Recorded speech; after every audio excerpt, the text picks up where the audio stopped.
You'll hear two friends talking outside an examination room about working over the vacation period. First, look at questions 1 to 5.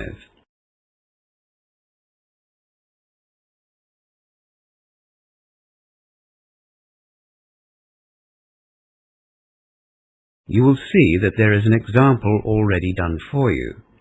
For this question only, the conversation relating to the example will be played first.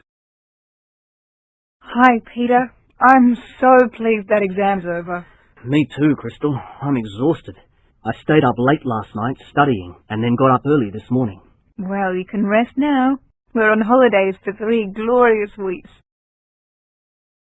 Peter said he stayed up late studying last night, so C is the correct answer. Now we shall begin. You should answer the questions as you listen, because you will not hear the recording a second time. Now listen carefully and answer questions 1 to 5. Hi, Peter. I'm so pleased that exam's over. Me too, Crystal. I'm exhausted. I stayed up late last night studying and then got up early this morning. Well, you can rest now. We're on holidays for 3 glorious weeks. That is a nice thought. Unfortunately, though, I'm broke. And if I'm going to have enough money to get through next semester, I'll have to get a job over the holidays. Yes, I've been thinking the same thing myself. As much as I'd like to go home to see my family, I think I'll have to get a job as well. Have you got any ideas or contacts? Well, as a matter of fact, I'm going to go to the student employment office. Do you want to come with me? Sure, if you don't mind. Where is it? Let me see. I've got a map here of the campus. It's up here in Y Block. Oh, boy. We're a long way away from there. We've just come out of N Block. Here we are here. Yes, N Block. Well, we can turn right and follow Circular Drive around, but that's the long way. What's the building opposite us? That's the International Centre. I learnt English there before starting my Bachelor of Business. Oh, right. I see. It says I Block. I guess I stands for International. Well, let's cross Circular Drive and walk up to the right. No, there's lots of trees and gardens there. We'd better go to the left of the building. You can't get through otherwise. Okay. We'll head past D Block, go between B and C blocks, and then across the sports fields to Y Block. Okay, but I'm really hungry. How about going to the student canteen before we get to Y Block? It's just on the other side of A Block, near the main entrance. Good idea. I didn't have breakfast this morning. I'm starving. Let's go. Peter and Crystal arrive at the student employment office and the receptionist meets them. As you listen to the rest of the conversation, answer questions 6 to 10.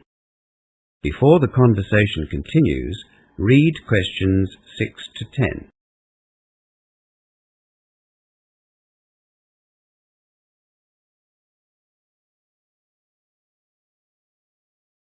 Good morning. Can I help you? Good morning. Yes. We'd both like to find some vacation work. Right. For this vacation period? Yes. Mm-hmm. Have you registered with us? No.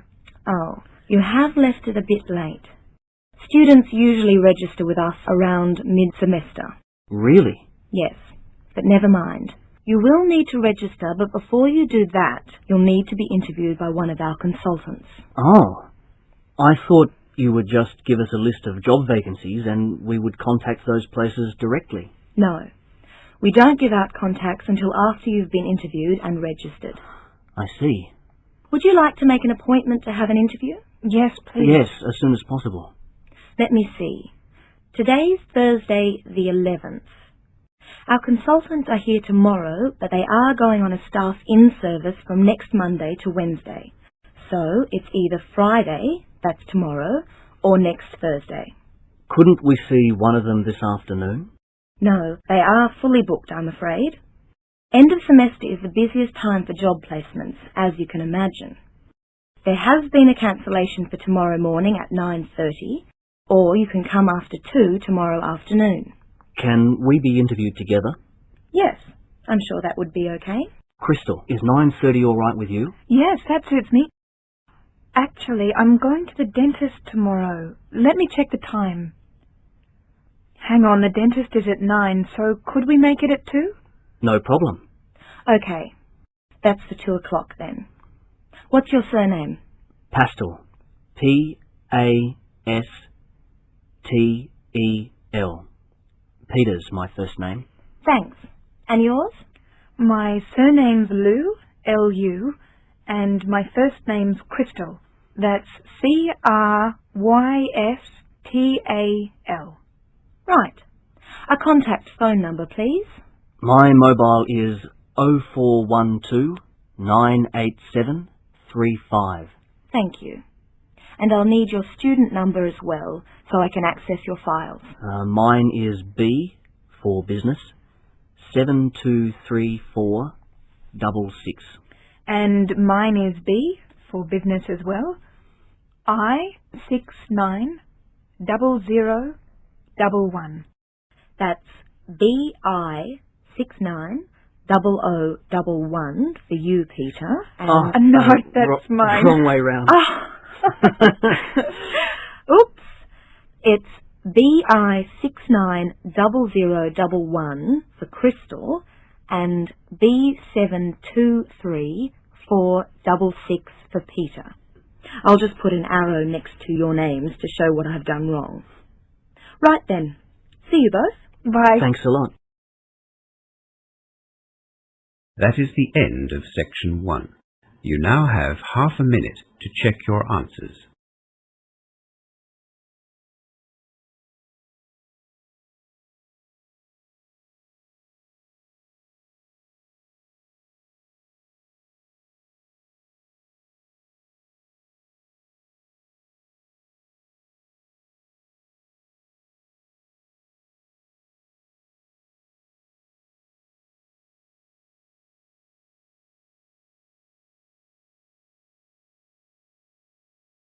Now turn to section 2 of your listening question booklet.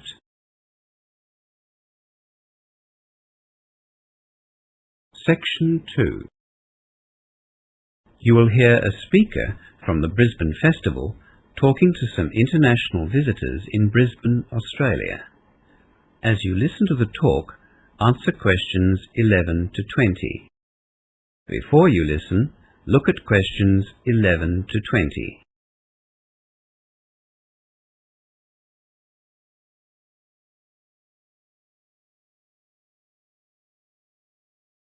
Good evening. I've been asked to tell you all about the Brisbane Festival, which is being held here in Brisbane from September the 8th to October the 6th. You are all, of course, welcome to come along to the various activities that we have planned while you're visiting our city. We're happy to announce that we have some free tickets, which I'll hand out later. The Brisbane Festival is held every year in a number of venues around Brisbane, not only to show off our own local talent, but also to celebrate the incredible talent that we have in the Australian and the South East Asian region. It's a great time for us to catch up with our interstate and international friends, and we're thrilled that this year we have a record number of performances from Southeast Asian participants. We have seen an increased amount of interest from European and American artists in recent years, and we welcome them as well. Our goal is to bring people together through art by making art accessible to everyone. The Brisbane Festival aims to promote cultural understanding and interaction. Right, well, as you experienced today, we have a wonderful climate here in Brisbane. Our average temperature is about 24 degrees Celsius, and we have something like 290 sunny days a year. Naturally, we want to take advantage of this, so we've scheduled performances in public places such as South Bank Parklands and the City Gardens, as well as the more traditional indoor venues, the Performing Arts Centre, Brisbane Convention Centre, the Brisbane Powerhouse, and some of our university campuses. I'll hand out a copy of the program shortly, but I'd like to tell you about some of the highlights of the program and encourage you to enjoy as many of them as possible. I can also give you details on how to get to the venues. The first event that I'll be seeing is the Israel Philharmonic Orchestra at the Performing Arts Centre tomorrow night. That's September 8. It starts at 8 p.m. and because there is one performance only, you should get there well before 8 p.m., say 7:30 at the latest. And then for something completely different, Monkey, which is a play, is showing at the Powerhouse at 6:30 on the following night. So you will have 2 late nights in a row, but they are such different performances that I think you have to see both of them. Monkey is based on a 16th century Chinese story. You might have seen the television series. I can't wait for that one. We also have plenty of music on the itinerary. For those of you who like to hear arias, world-renowned soprano Sumi Jo is performing with the Queensland Orchestra on September the 11th. She will be starting at 8 p.m. If you can't make it then, though, she will be performing some opera at later performances. And talking about music, Festival Club is going to be held every evening from Wednesdays to Saturdays at the City Gardens. Festival Club features music from around the world. I'm sure this will be very popular with the younger members of our group, and you'll feel very relaxed in the cool spring Brisbane evenings under the stars. The City Gardens is one of our most popular venues. For those of you interested in visual arts, from September 14, the Art Gallery will be displaying works in the Asia-Pacific Triennial. There are details of that display in the handout. If you like drama, you'll have to see Slava's Snow Show the next day at the Performing Arts Centre. It is a Russian production which has been wowing audiences from Moscow to London. It starts at 6. Again, don't be late because I'm sure that will be very popular and the Performing Arts Centre has limited seating. Barbara Fordham will be performing a series of concerts at the City Football Club from September 20. She has the most wonderful voice and you won't want to miss one of her concerts, particularly if you like blues music. Concerts start at 8, as I said, at the City Football Club. We also have a Poetry and Writers Festival happening in Brisbane, if you're into that. The Poetry Festival starts on September the 22nd, and the Writers Festival will be on from October 4 to October 6. And if you don't go to anything else, you simply must go to the Opera Under the Stars at City Gardens. This will be the grand finale on October 6. It really will be fantastic, and I expect there will be fireworks and all sorts of exciting things going on. So remember that one. Opera Under the Stars, starting at 6 on October 6. Okay, that's it from me. I really hope that you take the time to join in whenever you can with the Brisbane Festival celebrations. If you want any more information, please come and see me. The information booklets and tickets are at the front door. Have a good night, everyone, and enjoy your time in Brisbane. That is the end of section 2. You now have half a minute to check your answers.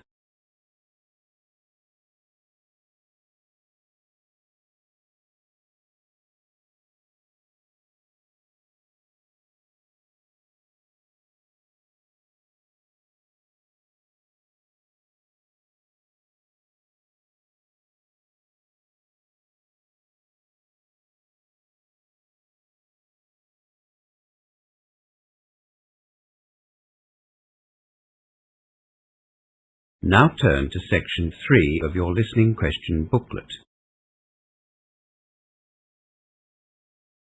Section 3. In this section you will hear 2 students presenting a tutorial on 2 Asian countries, Singapore and Malaysia. First, look at questions 21 to 30.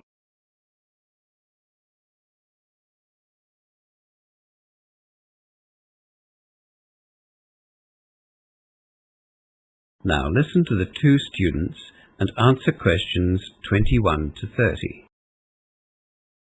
Nancy and Jenny are presenting the first of our profiles on Asia today.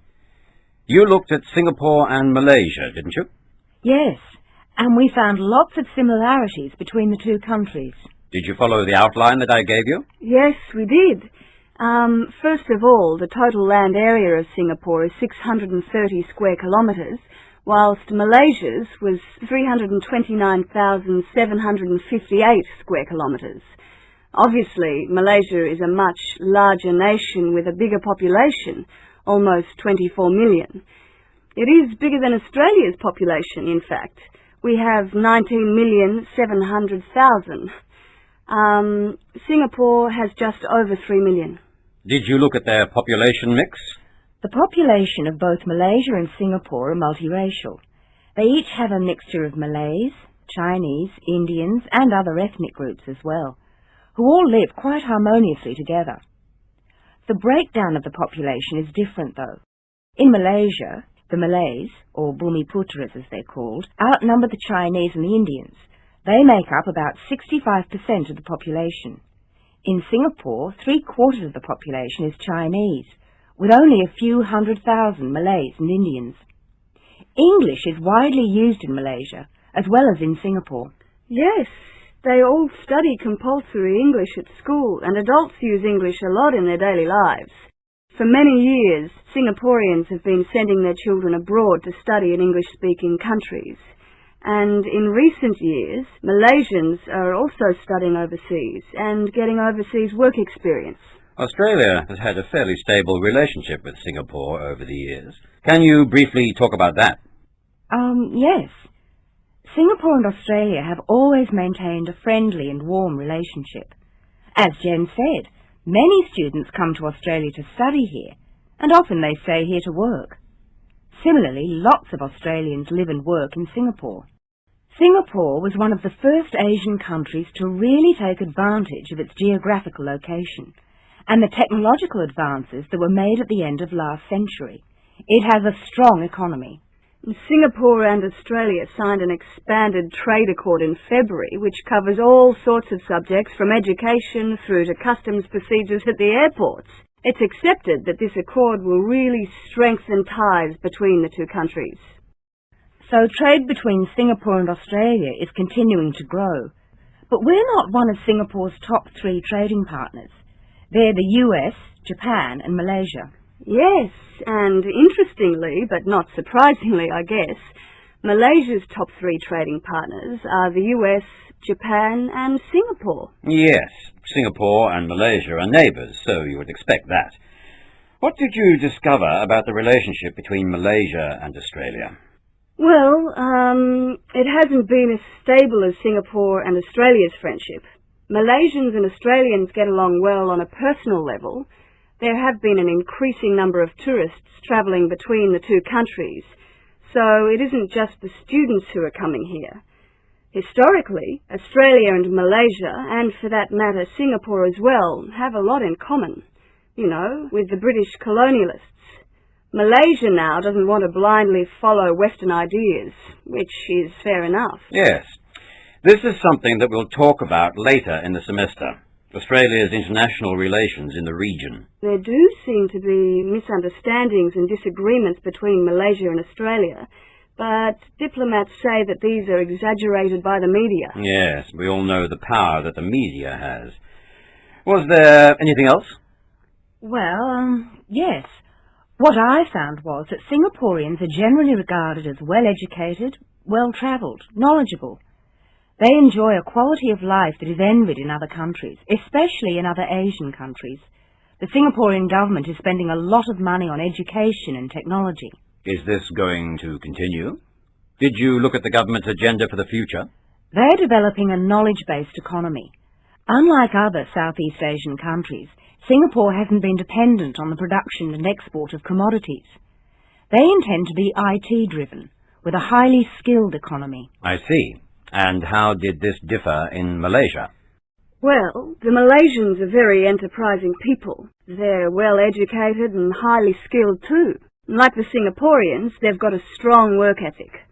We both felt that of the two countries, Malaysians were much more Asian in their way of thinking, although they seem to mix Eastern and Western traditions easily.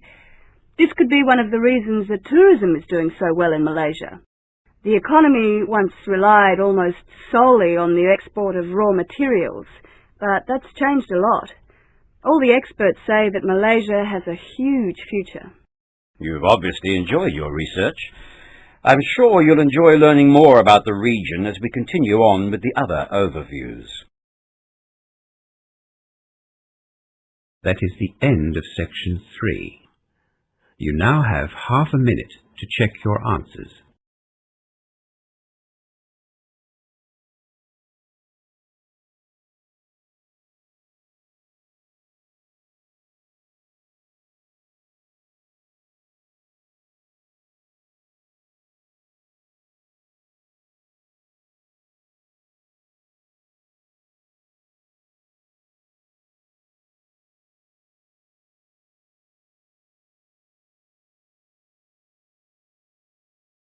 Now turn to section 4 of your listening question booklet. Section 4. You will hear an introductory lecture about vegetarianism being given by a nutritionist. First, look at questions 31 to 40.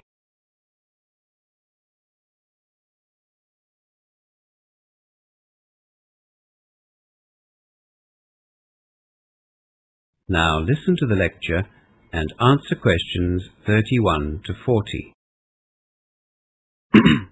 You will all have a vague understanding of what being a vegetarian is all about. Vegetarianism has been practiced for thousands of years. The simplest definition is someone who doesn't eat meat, of course. But does abstaining from eating meat include seafood and chicken? The fact of the matter is that people adopt the label vegetarian but still eat meat, at least to varying degrees. Within true vegetarianism, that is where a vegetarian is someone who doesn't eat any meat at all, there are 3 subgroups. A lacto-ovo-vegetarian eats no meat but does consume dairy products and eggs. The second subgroup, lacto-vegetarians, also don't eat meat, but while they will consume dairy products, they don't eat eggs. And then, of course, there are vegans, people with a strict vegetarian diet that don't eat any animal product or byproduct, including honey. In fact, they don't even wear woolen, leather, or silk garments. So just keep in mind that there is an obvious sliding scale here when people talk about vegetarianism.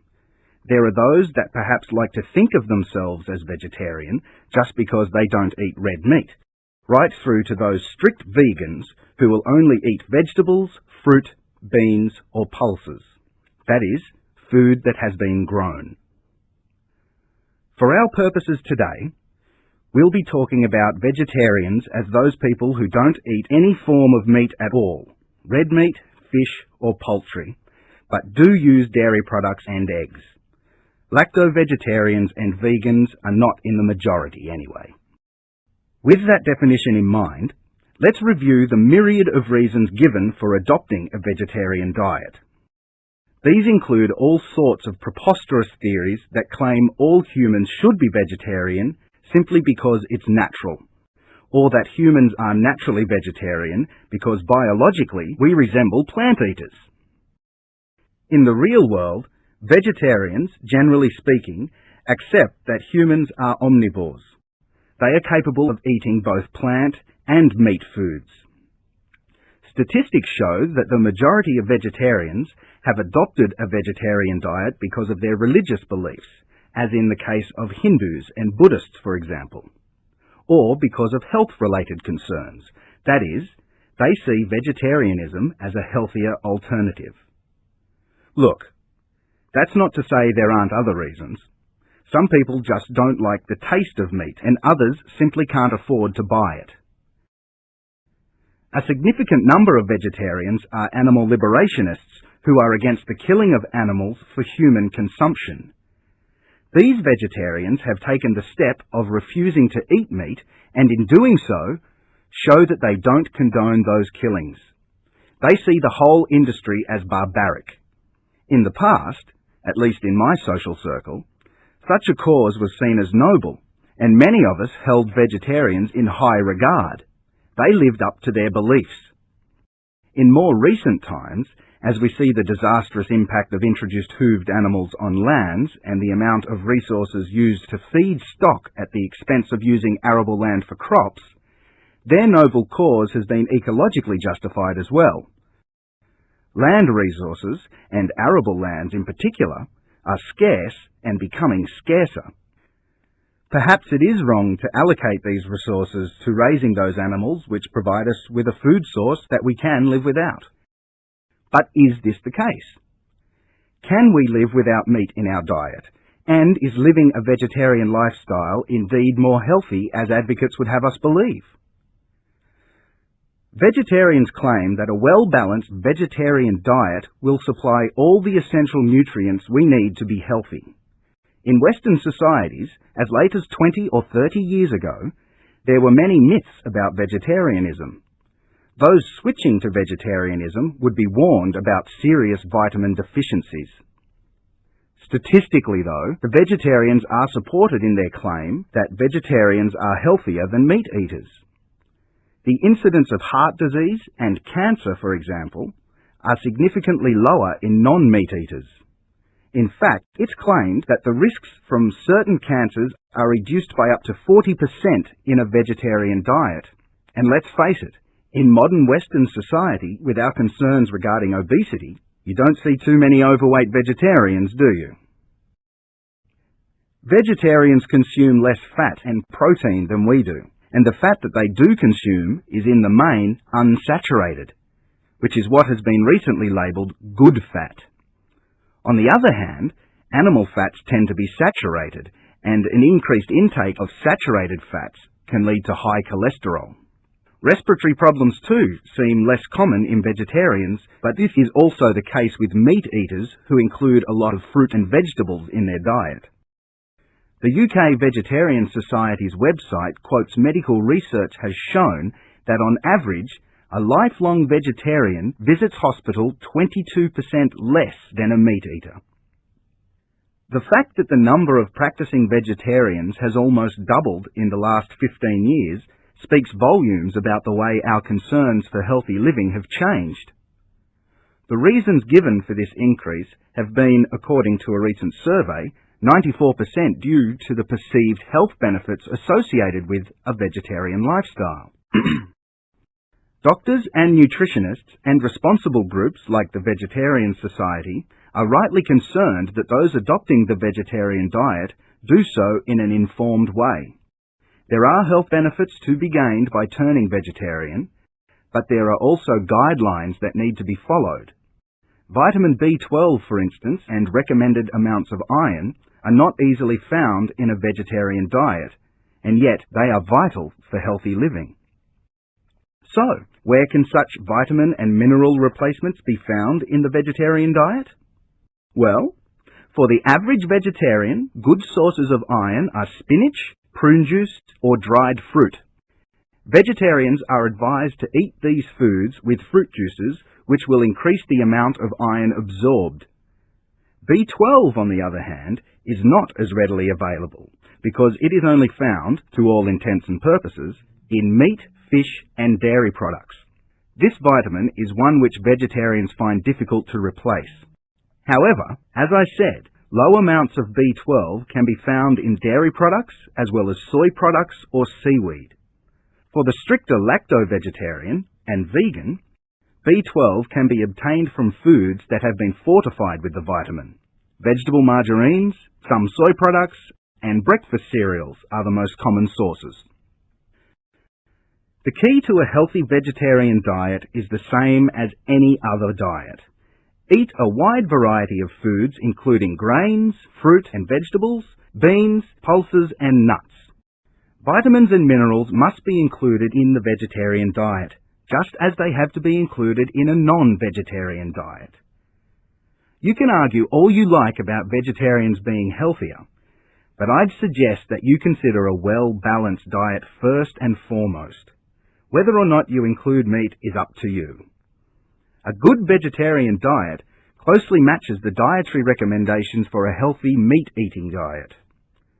There's an excellent website which I suggest you look at if you want further information on vegetarianism. It's www.vegsoc.org. www.vegsoc.org. That is the end of section 4 and the end of the listening test. You now have half a minute to check your answers.